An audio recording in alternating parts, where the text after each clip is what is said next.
এই সংগ্ৰাম চলিছে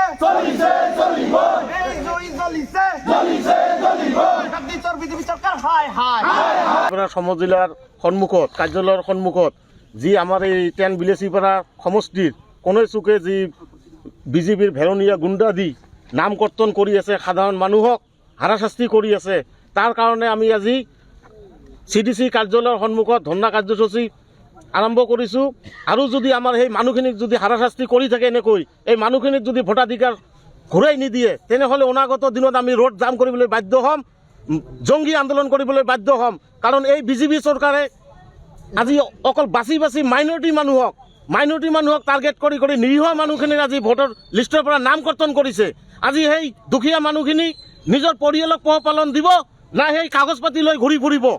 আমি শংকিত হৈছোঁ এইখন চৰকাৰৰ কাৰ্যকলাপ লৈ।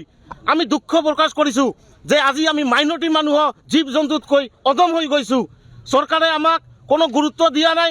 আমি খিলঞ্জীয়া মানুহ হয়, তাতকৈ ডাঙৰ কথা হ'ল আমি ভাৰতীয় নাগৰিক হয়। এই ভাৰতীয় নাগৰিকক ৰক্ষণাবেক্ষণা নিদি আমাক যি বুলডজ কৰিব বিচাৰিছে। যিকোনো খবৰৰ বাবে যোগাযোগ কৰক আমাৰ এই নম্বৰত 9181 307 221।